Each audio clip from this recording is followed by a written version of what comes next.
Ya estamos en contacto con Laura Deriu y le damos los muy buenos días. ¿Qué tal, Laura? Buen día, Mario, ¿cómo andás? Te estaba esperando ¿Bien? desde hacía 3 Estaba escuchando minutos. todo y vengo a ponerte la frutilla a la torta, porque después de todo lo que he escuchado hasta recién desde Leiva, que recién cuando llegué a casa lo empecé a escuchar, bueno, estamos fenómenos, ¿no? Por eso te digo, yo te vengo a poner la frutilla a la torta, porque iba a hablar de lo que un poquito, no dar un panorama de lo que se viene en relación a la energía, ¿no? Y sobre todo la energía dependiente de los combustibles fósiles. Uh-huh. Muy interesante, la verdad, el programa hoy, y qué gran verdad, ¿no? Qué lío que tenemos, ¿no? Y no estamos hablando de las cosas importantes. Eso es vos decías lo del Senado, que te dio vergüenza ajena escuchar ese debate en torno al Consejo de la Magistratura. Sí, vergüenza ajena me dio. Claro, ¿y cómo vamos hacia adelante con esos componentes, digámoslo así? Vamos a tener que ejercer la democracia directa, no sé qué vamos a tener que hacer como ciudadanía, o hacernos cargo de eso, porque también no nacieron de un repollo, ¿verdad? Nuestros representantes. Y yo la veo difícil, Laura, esta es la verdad. Muy difícil. No se está hablando de lo importante, cada sector tira para su lado y defiende una porción pequeña y nadie piensa en lo que se nos viene. Como país, como región, como planeta, Bueno. Hay otros que sí lo están pensando, y de ahí un poquito esta introducción para empezar a hablar de ese tema. Dale. Bueno, mira, y además tiene que ver con algo que está pasando. Viste que hay piquetes de todo tipo, ¿no? Pero también hay piquetes de camioneros. Y estaba viendo en Córdoba, justamente, los transportistas, acá y en otros lugares en el mundo, por el tema del gasoil. El faltante del gasoil, el costo y todo lo que implica un precio que después se traslada a la producción, al producto final, a lo que compras vos, yo, todos en el almacén. Y yo me acordaba de la década menemista, que algo dijiste vos, ¿no? Que se vendió absolutamente todo, pero se hizo algo que no hace ningún país en el mundo, ni los más pobres lo hacen, que es destruir el sistema ferroviario. Claro. Totalmente. Y eso, fíjate vos, yo siempre pensaba desde lo político, ¿no? Qué interesante y qué contradictorio, ¿no? Quienes salieron en ese momento en contra de las medidas económicas y de toda esta extranjerización que estaba haciendo Menem con el apoyo de todos, inclusive de Néstor y Cristina, porque el único grupo, ¿te acordás que salió a enfrentarse a este modelo fue el grupo de los 8, donde no estaba ella ni estaba él, al contrario? Y un sector del sindicalismo, justamente que fue el de Moyano, Moyano y Palacios, del MTA. Así es. Moyano camioneros y Palacios del gremio de transporte. Y que justamente indirectamente fueron los más beneficiados, porque al destruir el sistema ferroviario, ¿quién se hizo fuerte? Moyano, a través del transporte, a través de camiones, que por supuesto encareció muchísimo más, y no solo encareció, sino que también impactó sobre las rutas y en sí, y todo lo que eso implica, y se hizo por el otro lado el abandono de todo el sistema ferroviario, por lo cual ni siquiera se atendieron los puentes, las vías, la fatiga de esos materiales, que fueron prácticamente lugares totalmente abandonados, pueblos fantasma. Y uno piensa, fíjate vos, ¿no?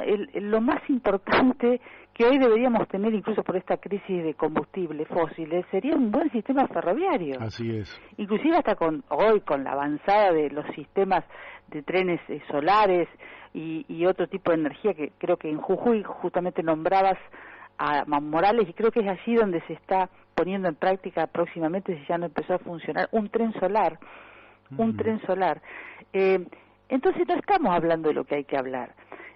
Hace poquito salió una nota, que es la que, a raíz de todo esto del gran impacto también con referencia a la guerra, de un experto en combustibles fósiles, autor de varios libros como Petrocalipsis, Turiel, alguna vez hemos hablado de él. Y en una nota muy, muy reciente, el titular de la nota, para que entendamos de qué estamos hablando, es que el precio de los alimentos podría llegar a triplicarse, y eso será terrorífico. Y no solo en Europa, él habla de todo el mundo. Justamente, ¿por qué? Por esto de la falta de combustibles y del encarecimiento que va a generar esto en los combustibles fósiles, que después se va a trasladar a todo lo que consumimos. La OPEP, él menciona en su nota, la organización de estos países poderosos productores de petróleo, tenía la costumbre, o lo hacía en forma rutinaria, que era acumular grandes cantidades de petróleo para después jugar con eso en el precio internacional. Bueno, hoy ya no guardan producción, ociosa. Entonces ese es un dato, pero absolutamente relevante. De aquí al 2025, dice Turiel, la producción de petróleo bajará entre un 20 y un 50%. Opa, se va a ir a las nubes entonces el precio de los combustibles. Claro, inclusive mucho más del 2008, que fue donde hubo un problema ahí económico, donde llegó a un pico el precio del petróleo. $145 el barril llegó. Claro, 147, un poquito más. Y donde también se dio la crisis de las hipotecas, ¿te acordás? Bueno, todo un momento muy álgido. Y dice también, Turiel, que desde 2014 las petroleras bajan la inversión e investigación. Por ejemplo, las más costosas, que es la fractura hidráulica, o sea, el fracking, que si no es a través de subsidios no lo hacen, porque es tan grande el costo de extracción que no invierten, sino es de forma subsidiada. Claro. Nosotros sabemos ya lo que pasa cuando nosotros empezamos a subsidiar. O suben los precios hasta hacer rentable una explotación que con los precios actuales no es rentable. Exacto, y bueno, y después sube la tarifa. Y sube todo, o sea, toda una cadena empobrecen de a precios. todos. Claro, se lo trasladan siempre al ciudadano, al usuario. Y además, fíjate vos, habíamos dicho también, acá hubo un impuesto a las grandes fortunas. El 25% de ese dinero se fue a subsidios a las petroleras, por ejemplo, cuando tenemos un montón de otras necesidades.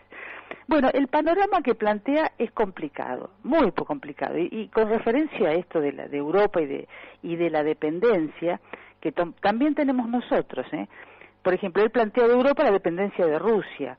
El 30% del petróleo en Europa viene de Rusia, el 45% del gas, y además minerales como hierro, aluminio, titanio, todo eso viene de Rusia, o sea, Europa importa de Rusia.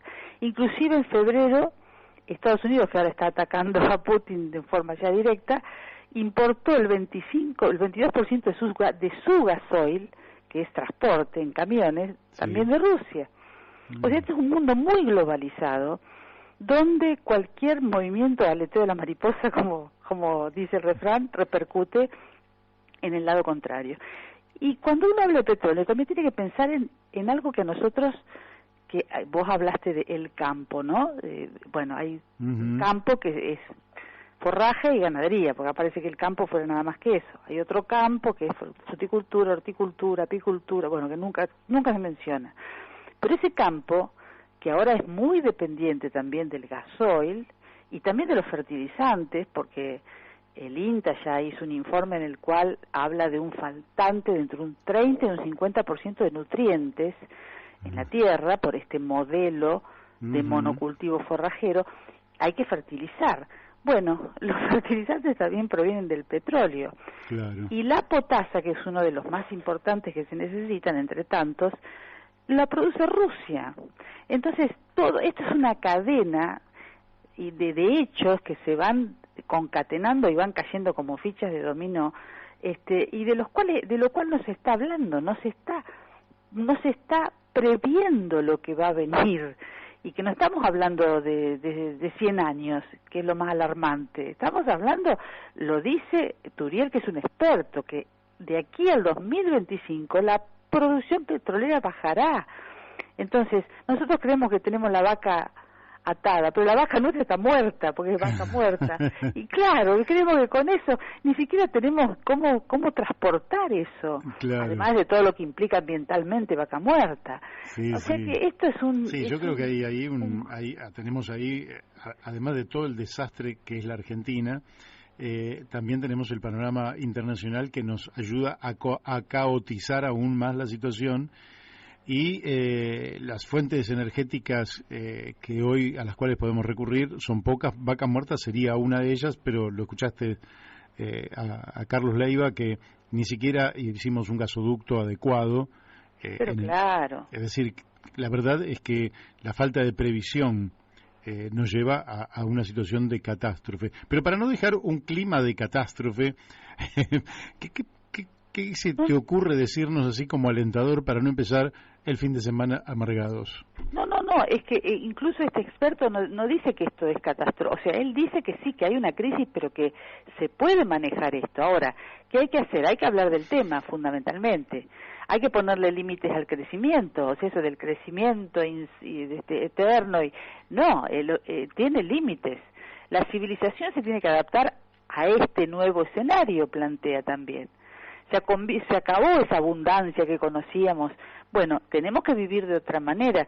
Y además habla de algo muy, muy básico y elemental, que dice que la sostenibilidad del sistema capitalista no existe más, es insostenible el sistema capitalista como está hoy en día, que se lleva puesto todos los límites del planeta. Entonces, incluso más allá de lo ideológico es esto, porque vos podés estar de derecha, pero esto es así. Este sistema capitalista, como está planteado ahora, se lleva puesto los límites que impone no una ideología, sino el propio planeta.